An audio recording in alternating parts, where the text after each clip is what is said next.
warahmatullahi wabarakatuh. Baik, yang terhormat Bapak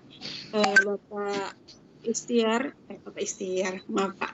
Yang terhormat Bapak Yahya selaku tutor kita dalam mata kuliah komputer dan media pembelajaran. Nah, jadi dan kemudian juga teman-teman yang berbahagia yang sudah hadir dalam webinar kami pagi ini.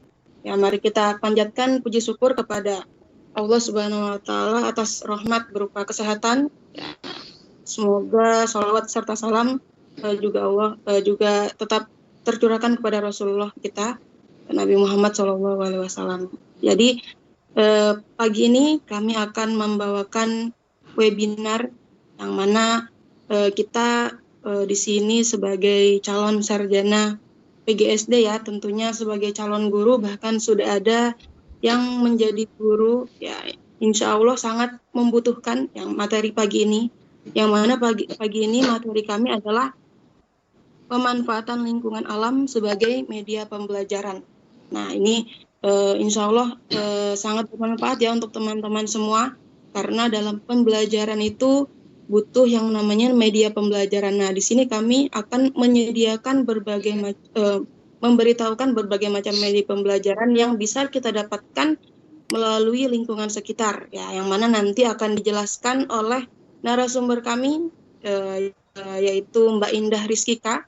Ya, nanti beliau akan menyampaikan materi yang cukup menarik ini kepada kita semua. Ya, semoga teman-teman bisa menyimak materi ini sehingga bisa menambah banyak manfaat dan wawasan kita dan bisa kita terapkan dalam pembelajaran di sekolah. Baik, selanjutnya saya akan mempersilakan kepada pemateri kita pada hari ini, yaitu Mbak Indah Rizkika. Silakan Mbak Indah Rizkika menyampaikan materi pemanfaatan lingkungan alam sekitar sebagai media pembelajaran. Oke, baik Mbak Nanda, terima kasih. Di sini saya akan menyampaikan materi tentang pemanfaatan lingkungan alam sekitar sebagai media pembelajaran, di mana dalam modul 6 ini terdapat 2 kegiatan belajar. Yang pertama yaitu kegiatan belajar yang pertama yaitu peranan alam lingkungan sekitar sekolah sebagai sumber belajar anak didik. Dan dalam kegiatan belajar 2, terdapat berbagai sumber belajar di sekitar alam lingkungan sekitar sekolah bagi pendidikan anak didik.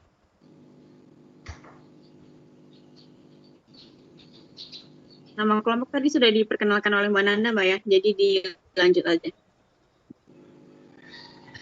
Baik, dalam kegiatan belajar 1, peranan alam lingkungan sekitar sekolah sebagai sumber belajar anak didik. Menurut teori belajar konstruktivisme, ilmu pengetahuan dibangun dalam diri seseorang individu melalui proses interaksi yang berkesinambung dengan lingkungan. Menurut Piaget, proses belajar dibagi menjadi 4 tahapan, antara lain tahap sensori motor, yaitu pada anak usia 0 sampai 2 tahun, tahap operasional konkret, yaitu anak usia 7 sampai 11 tahun, tahap praoperasional terdapat pada anak usia 2 sampai 7 tahun, dan tahap operasional formal, yaitu pada anak usia 11 sampai 18 tahun. Makna dan manfaat bermain bagi anak didik sekolah dasar di lingkungan alam sekitarnya. Dunia anak-anak adalah dunia bermain. Dengan bermain, anak-anak menggunakan otot tubuhnya, menstimulasi indera-indera tubuhnya, mengeksplorasi dunia sekitarnya, menemukan seperti apa lingkungan yang ia tinggali, dan menemukan dan seperti apa diri mereka sendiri. Oleh karena itu, guru harus mampu memberikan pola bermain sambil belajar yang meliputi unsur berikut. 1. Tujuan bermain sambil belajar. 2. Menyenangkan dan dinikmati. 3. Dapat menggunakan alat ataupun tidak. 4. Memanfaatkan sumber belajar di sekeliling lingkungan sekolah. 5. Dilakukan secara aktif dan sadar. 1. Untuk apa anak didik belajar di lingkungan sekolahnya? Dengan belajar, anak didik mendapatkan sejumlah pengalaman baru. Perubahan dalam kepribadian yang menyatakan sebagai suatu pola baru dan pada reaksi yang berupa kecakapan, sikap, kebiasaan, dan kepandaian. 2. Pemanfaatan lingkungan alam sekitar sekolah. Apa yang dapat dipelajari?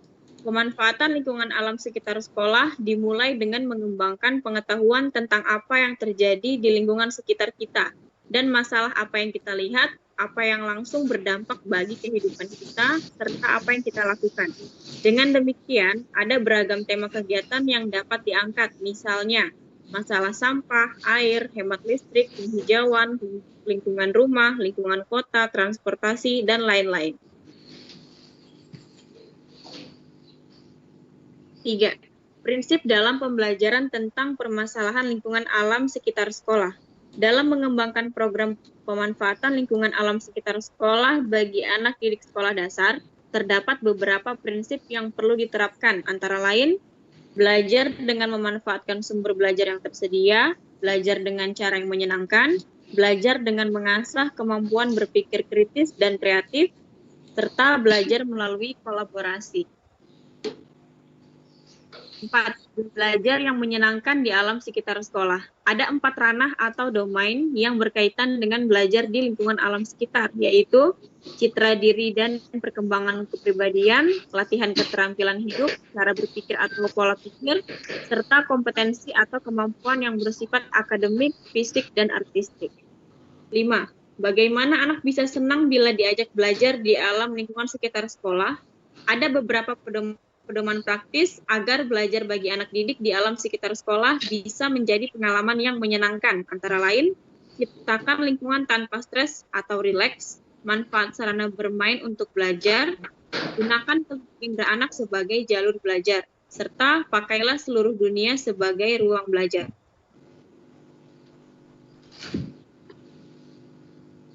Pemanfaatan model pembelajaran PAKEM. Pemanfaatan aktif, kreatif, efektif, dan menyenangkan atau yang disebut dengan PAKEM adalah model pembelajaran yang memungkinkan anak didik mengerjakan kegiatan yang beragam untuk mengembangkan keterampilan sikap dan pemahaman berbagai sumber dan alat bantu belajar termasuk pemanfaatan lingkungan agar pembelajaran lebih menarik, menyenangkan, dan efektif.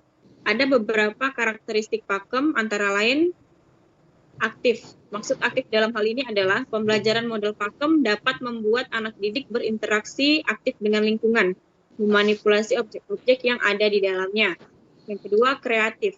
Pembelajaran model PAKEM membangun kreativitas anak didik, terutama dalam menghadapi tantangan atau tugas-tugas yang harus diselesaikan dalam pembelajaran. 3. Efektif. Efektivitas pembelajaran akan mendongkrak kualitas hasil belajar peserta didik. Dan yang keempat, menyenangkan.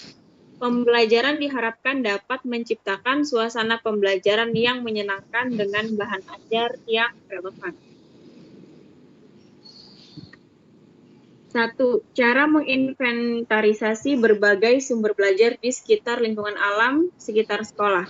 Sebagai sekolah yang peduli alam sekitar, sumber-sumber belajar tidak hanya berbentuk buku, namun dapat berupa alam sekitar seperti sungai, sawah, pabrik, sumur, bangunan sejarah, dan lain-lain. 2. Tantangan dan peluang. Ada beberapa tantangan dan peluang yang dihadapi ketika mengembangkan program pemanfaatan lingkungan alam sekitar sekolah. Antara lain, terbuka peluang untuk mengembangkan berbagai tema kegiatan pembelajaran, diperlukan kecermatan pengetahuan untuk anak didik pada tingkatan kelas yang berbeda, berbagai tema dari mata pelajaran yang terdapat dalam kurikulum membuka peluang kegiatan pembelajaran terintegrasi antara mata pelajaran, serta analisis, sintesis, kebebasan ekspresi, dan kemampuan refleksi. Semua hal ini perlu terus-menerus dilatih dan dikembangkan. 3. Berbagai sumber belajar di sekitar alam lingkungan sekitar sekolah bagi pendidikan anak didik. 1. Lingkungan halaman sekolah sebagai tempat bermain sambil belajar dan belajar sambil bermain.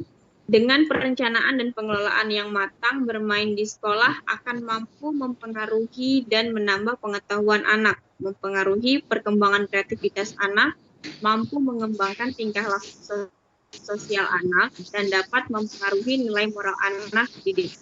Yang kedua, sekolah perlu menciptakan pola belajar bagi mereka lebih banyak dalam bentuk permainan, sama seperti ketika memperkenalkan konsep baca, tulis, hitung di halaman sekolah atau lingkungan sosial lainnya di sekitar lokasi sekolah. Faktor penting yang mempengaruhi permainan anak, yaitu kesehatan. Jika anak sehat, maka memiliki banyak energi. Yang kedua, inteligensia. Anak yang cerdas akan aktif dan menyenangi permainan yang bersifat intelektual atau berpikir. Contohnya, permainan drama, menonton film, atau membaca yang bersifat intelektual. Yang ketiga, jenis kelamin. Anak perempuan cenderung bermain yang lembut dan bertingkah laku yang halus, dan sedangkan anak laki-laki cenderung bermain yang menghabiskan banyak energi. Keempat, lingkungan. Lingkungan merupakan faktor yang dapat membentuk karakter si anak. Jika lingkungannya positif, maka anak akan positif. Jika lingkungannya negatif, maka akan sebaliknya. Dan yang kelima, status sosial ekonomi. Jika anak yang dibesarkan di lingkungan keluarga yang status sosial ekonomi tinggi, maka memiliki alat permainan yang lengkap dibanding anak yang dibesarkan di keluarga yang berstatus ekonominya rendah. Berbagai ragam permainan dengan moto belajar, sambil bermain dan bermain sambil belajar bisa berbentuk aktivitas aktif dan pasif. Aktivitas aktif. Aktivitas ini cenderung menggunakan berbagai kombinasi gerakan fisik anak dan percakapan yang mampu memberikan kegembiraan sekaligus pembelajaran. Contohnya, bermain terarah, bebas, dan spontan. Sandiwara dan drama pendek, bermain musik, serta mengumpulkan atau mengoleksi sesuatu benda. Yang kedua, aktivitas pasif dan semi-aktif. Aktivitas pasif adalah aktivitas yang dilakukan anak secara tidak langsung dengan kegiatan fisik yang berat untuk mendukung pengetahuan bagi anak. Aktivitas pasif cenderung hanya melibatkan anak dalam kegiatan mikro yang menggunakan fisik secara enteng saja. Namanya juga pasif, maka anak tidak aktif dalam gerak fisiknya. Contohnya seperti membaca dan mendongeng di halaman sekolah. 2. Memilih permainan yang edukatif. Permainan edukatif adalah permainan yang dapat merangsang daya pikir siswa dan dapat meningkatkan kemampuan berkonsentrasi dan memecahkan masalah. Siswa yang telah biasa diberikan permainan yang edukatif biasanya akan lebih baik dan mampu berkonsentrasi, kreatif, serta tekun. 3. Tumbuhan sebagai sumber pembelajaran IPA. Tumbuhan merupakan sumber ide yang tidak akan pernah habis untuk memperkaya pembelajaran IPA di berbagai jenjang sekolah. Metode yang digunakan ada 3. Yang pertama, praktik pengenalan jenis-jenis tumbuhan, pembuatan papan nama tumbuhan, serta pembuatan peta tumbuhan di sekitar sekolah. Kegiatan yang dilakukan bersama dengan kegiatan pengenalan tumbuhan, yaitu program kebun bunga sekolah, program sekolah hijau, taman sekolah sebagai tempat pembelajaran ekosistem, taman sebagai apotek hidup di sekolah, berkebun di halaman sekolah, serta herbarium sebagai sumber pengetahuan tanaman. 4. Pemanfaatan halaman sekolah belajar untuk belajar IPS. Belajar IPS di halaman sekolah.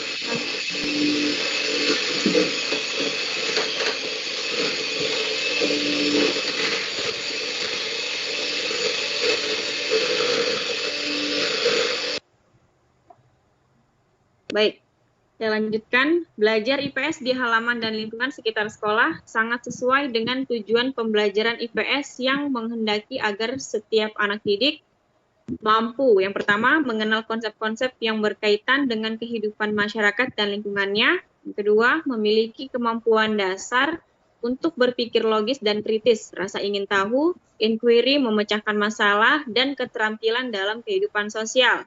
Yang ketiga, memiliki komitmen dan kesadaran terhadap nilai-nilai sosial dan kemanusiaan. Dan yang keempat, memiliki kemampuan berkomunikasi, bekerja sama, dan berkompetensi dalam masyarakat yang majemuk di tingkat lokal, nasional, dan global. 5. Pemanfaatan halaman dan lingkungan alam sekitar sekolah untuk belajar ilmu pengetahuan alam Yang pertama, bagaimana mengajarkan IPA kepada anak didik dengan melibatkan lingkungan alam sekitar.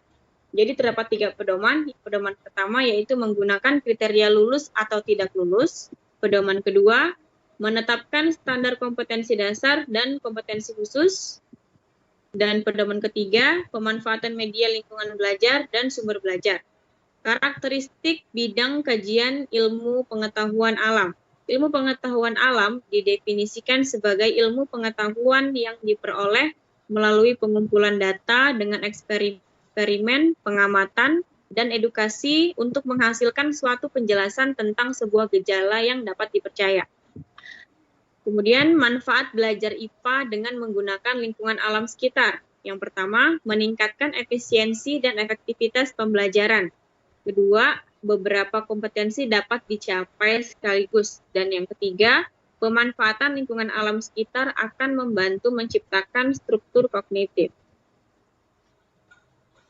6. Penggunaan tema dalam pembelajaran IPA melalui pemanfaatan lingkungan alam sekitarnya. Penentuan tema yang sesuai dengan anak didik akan membantu mereka dalam beberapa aspek, yaitu membiasakan anak didik bekerja sama dengan kelompoknya, meningkatkan rasa tanggung jawab, berdisiplin, dan mandiri, membiasakan anak didik menjadi lebih percaya diri dan termotivasi dalam belajar, menjadikan anak didik lebih memahami dan lebih mudah mengingat, meningkatkan kemampuan berbahasa anak didik, serta meningkatkan kemampuan dan cara belajar anak didik dalam hal kerjasama dan berinteraksi dengan teman, guru, dan dunia nyata. 7. Pemanfaatan lingkungan sekolah untuk pendidikan lingkungan hidup. Pendidikan kebersihan lingkungan di sekolah. Bersih pangkal sehat.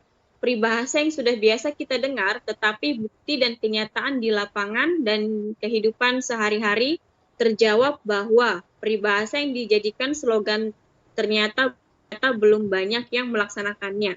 Singapura memerlukan proses waktu yang panjang, setidaknya lebih dari 30 tahun, untuk menciptakan kebersihan di negara yang memang dikenal sangat bersih itu. Proses panjang itu salah satunya dilakukan melalui pendidikan rumah dan di sekolah. Kemudian menanam pola hidup sehat. Yang menjadi permasalahan saat guru mengajarkan pola hidup sehat yaitu kurangnya peranan orang tua yang membantu anak didik memahami pola hidup sehat di lingkungan tempat tinggalnya. Karena bagaimanapun warga sekolah sangatlah beragam. Mereka datang dari berbagai lingkungan. Lingkungan sekolah yang kondusif sangat diperlukan dalam menghasilkan tamatan yang cakap melalui proses belajar mengajar berbasis sistem pendidikan yang bermutu. Tidak itu saja, lingkungan sekolah yang kondusif juga akan ikut mendorong terwujudnya pola hidup bermutu. Lalu apa yang harus disiapkan sekolah? Sekolah dapat menyiapkan 3 hal. Yang pertama, sekolah harus mampu memanfaatkan halamannya semaksimal mungkin untuk kepentingan olahraga anak didik. Kedua, belilah matras yang berfungsi untuk mengurangi kecelakaan ketika anak didik melatih kelenturan otot dan gerakan-gerakan tubuh lainnya. Dan yang ketiga, bila sekolah tidak memiliki dana untuk membeli peralatan, maka lakukan senam kesehatan jasmani di tingkat sekolah dasar. Yang penting ada permainan yang menggerakkan tubuhnya dan waktunya pun cukup 2 jam per minggu. Tingkat sekolah dasar memang menekankan pada keterampilan motorik dasar dalam konteks permainan sederhana yang tepat. Dengan demikian, lapangan yang sekecil apapun tidak menjadi alasan sekolah untuk tidak melakukan aktivitas olahraga. 8. Pemanfaatan halaman sekolah olahraga sehat. Selama ini kapasitas lapangan dan perlengkapan olahraga dari sekolah sudah menunjukkan peningkatan kualitas dan kuantitas. Namun, banyak sekolah yang kurang memperhatikan tingkat kebugaran anak didiknya. Mereka tidak mengkhawatirkan kondisi anak didiknya yang gemuk atau obes. Sementara itu, penerapan kurikulum olahraga di sekolah semakin berkurang, terutama aktivitas yang bersifat outdoor. Kebugaran, kata lain untuk sehat. Anak didik yang bugar berarti tidak terlalu gemuk, kuat, pernafasan efisien, ototnya fleksibel atau lentur, yang berarti juga tidak mudah lelah. Anak didik yang bugar atau sehat cenderung melakukan makan yang sehat atau bergizi dan dapat mengontrol stres. Anak didik yang bugar adalah anak didik yang ceria. Mereka mempunyai postur tubuh yang baik, tidur lebih nyenyak, lebih cepat sembuh jika sakit atau luka, tidak sakit-sakitan, mempunyai daya tubuh yang lebih kuat. Berdasarkan banyak penelitian, kinerja anak didik menjadi lebih baik dibandingkan dengan anak didik yang kurang bugar atau kurang fit.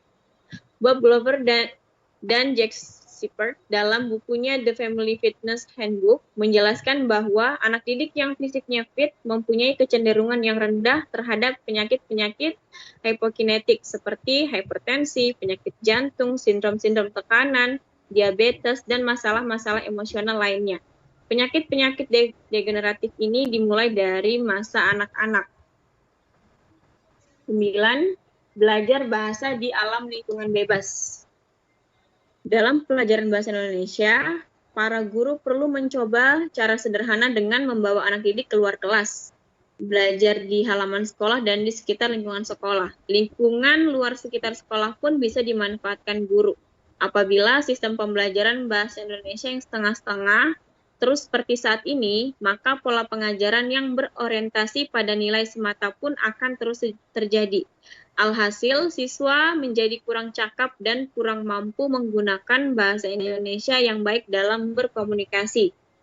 Selanjutnya, dalam pelajaran bahasa Inggris, pendapat sejumlah pakar yang menyatakan bahwa semakin dini anak belajar bahasa asing, semakin mudah pula anak menguasai bahasa itu. Pada anak usia 6-12 tahun merupakan masa emas atau paling ideal untuk belajar bahasa, selain bahasa ibu. Kemampuan mendengar adalah tahap pertama yang harus mereka lakukan, karena kemampuan mendengar adalah indera pertama yang paling efektif untuk mempelajari bahasa baru. Guru harus memberikan variasi tempat belajar selain di kelas. Bawalah mereka di halaman sekolah atau lingkungan sekitar sekolah yang nyaman dan jauh dari polusi udara dan suara. Dalam program bahasa Inggris yang dibuat, guru bisa bercerita tentang lingkungan sekolah, kehidupan tumbuh-tumbuhan, dan serangga atau apapun yang ada di sekitar halaman sekolah. Ketika mereka sudah hafal dengan kata-kata barunya tersebut, maka guru bisa melatih mereka dalam hal pengucapan, penggunaan dalam percakapan. Pada tahap ini, antara anak didik dan guru harus aktif berbicara dalam bahasa Inggris. Dengan cara demikian, mereka akan berani dan percaya diri berbicara dalam bahasa Inggris. Atmosfer atau suasana belajar yang terkesan lebih santai menyebabkan mereka bisa lebih mampu berinteraksi dalam berkomunikasi dengan guru dan sesama teman. B. Lingkungan alam sekitar sekolah. Konsep belajar memanfaatkan alam lingkungan sekitar sekolah. Belajar melalui pengalaman dan fenomena alam akan membuat kemampuan berpikir anak semakin terangsang. Anak membayangkan kembali apa yang dilihatnya lalu mempertanyakannya. Misalnya, ketika diajak ke museum, rasa ingin tahu anak terpancing dan kemudian bertanya kepada gurunya. 1. Pelaksanaan pendidikan lingkungan alam sekitar sekolah yaitu terdapat 3 tahap. Yang pertama, tahap menumbuhkan kesadaran. Tahap 2, dalam tahap ini dapat dilakukan dengan mengenalkan lingkungan sekitar kepada anak didik. Dan tahap 3, pada tahap tersebut, keterampilan yang diberikan oleh pendidikan lingkungan alam sekitar dan lingkungan hidup lainnya. 2. Bentuk metode pendidikan lingkungan alam sekitar dan lingkungan hidup lainnya yang baik. Metode pembelajaran pendidikan lingkungan alam sekitar dan lingkungan hidup lainnya yaitu belajar berbasis pengalaman. 3. Pendekatan yang digunakan. Pendekatan pembelajaran yang dipakai yaitu pendekatan pedagogis. Pendekatan ini harus meyakini bahwa anak didik sebenarnya sudah memiliki pengetahuan dan keterampilan di dalam pikiran mereka, walaupun sangat sedikit. 4. Teknik yang bisa dilaksanakan guru. Yang pertama, belajar menghargai alam, belajar sambil bermain, serta pemanfaatan alat bantu seperti poster dan flip chart.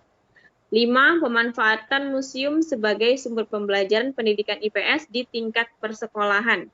Selama berada di museum, diharapkan pikiran anak didik bekerja dan objek pameran yang diamatinya dapat menjadi alat belajar. 6. Belajar di toko swalayan atau supermarket. Di toko swalayan atau supermarket, guru bisa merancang ide belajar tentang membaca dan menghitung, mengecek harga benda, mencari harga, serta belajar desain. Baik, sekian penyampaian materi dari kelompok kami. Mohon maaf apabila ada kekurangan dan kesalahan. Kembali saya persilahkan kepada Mbak Nanda. Terima kasih. Baik, atas penyampaian yang sangat bagus, yang cukup menarik dari Mbak Indah Rizkika, kami ucapkan terima kasih. Nah, bagi teman-teman yang ada pertanyaan, tunggu sebentar ya Pak. Di stop dulu share screen-nya.